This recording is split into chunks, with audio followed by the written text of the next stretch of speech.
North Korea test-fired a long-range missile Wednesday morning, which the South Korean and U.S. militaries are saying was an ICBM. It reached an altitude of 4,500 kilometers, far higher than any of the North's previous missiles, and came down in the East Sea, in Japan's territorial waters. It's believed this missile would be able to fly across the Pacific and reach just about anywhere in the United States. Oh Jung-hee has our top story. North Korea fired a long-range ballistic missile early Wednesday morning, identified by the regime as a newly developed Hwasong-15 ICBM. The missile was fired at around 3:17 a.m. from Pyeongseong, a city located 30 kilometers north of Pyongyang. It flew 960 kilometers eastward for about 50 minutes and landed in the waters west of Japan. The missile was launched at a lofted angle, reaching 4,500 kilometers, higher than any other previously launched North Korean missile.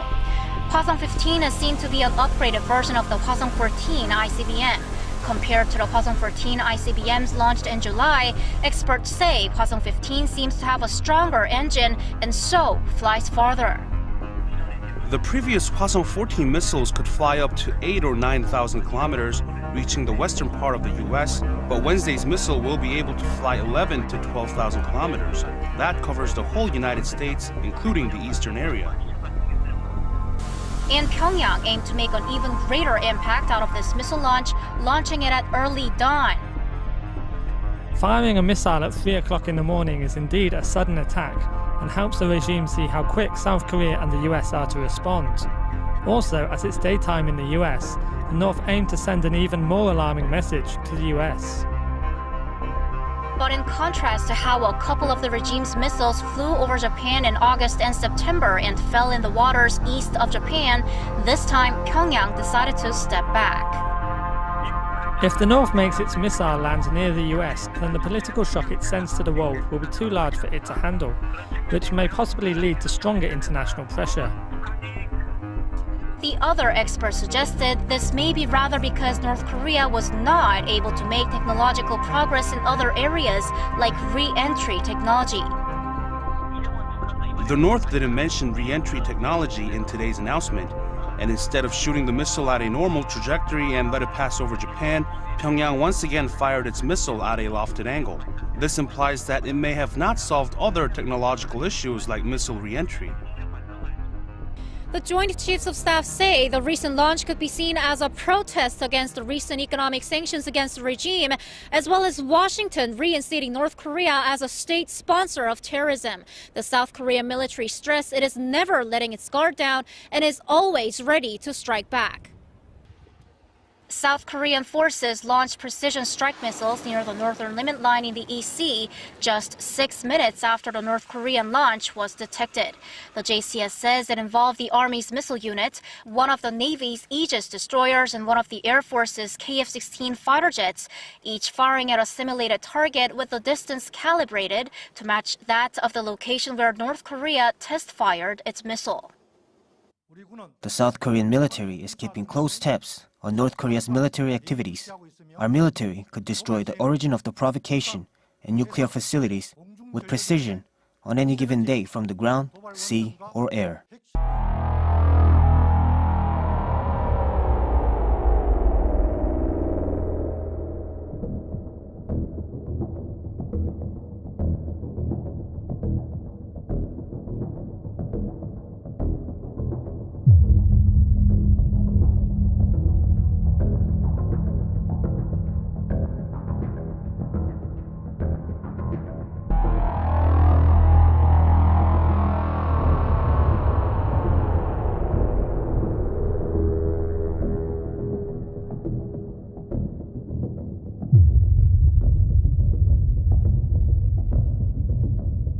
Well, Shannon, we're running out of options and we're running out of time. This was a period that people were hoping would end with at least some opening for diplomacy, that there would be some different path that the regime in Pyongyang would be willing to take in response to the pressures that have been applied. The Trump administration has been very aggressive in dealing with this issue and very forthright in that it's going to work with regional countries, some allies, some The relationship's a bit more complicated than that on this issue, but trying to get more pressure on North Korea economically and diplomatically.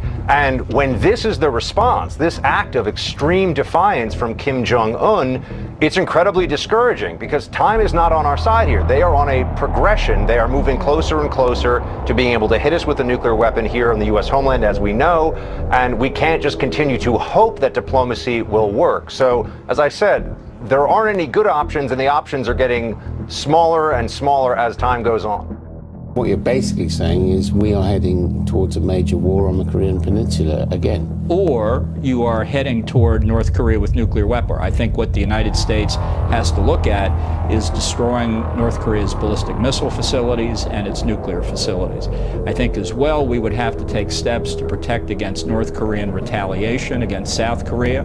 And what they would probably do is attack the city of Seoul. Now, focus on this for a minute. North Korea's strategy would be to commit an act of terrorism by killing innocent South Korean civilians. And that's what they're prepared to do before they get nuclear weapons. The effort to stop the proliferation of nuclear weapons is on the verge of global failure. That's where we are, unless we're prepared to consider the prospect of military force, or, as I said before, China acts dramatically to overthrow the Kim regime or to help us reunite the two Koreas.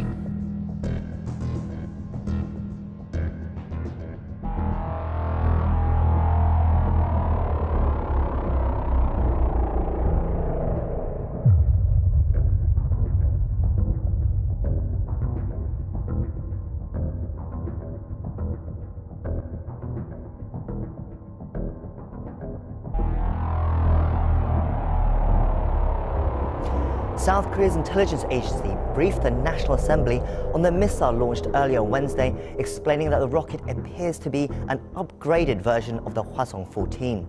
And it added that there could be more provocations to come. Kim Min-ji reports.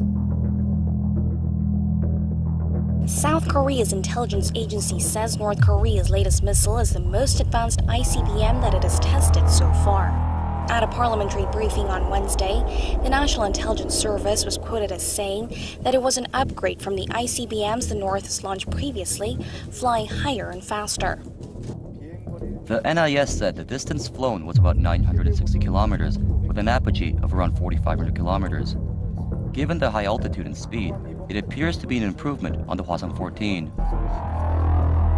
The spy agency's analysis is in line with Pyongyang's own statement, which it made hours after the test, claiming a successful launch of the Hwasong-15. The NIS said there were several likely reasons for the latest provocation: to show that the North can hit the U.S., to protest the sanctions against it, and to solidify internal unity.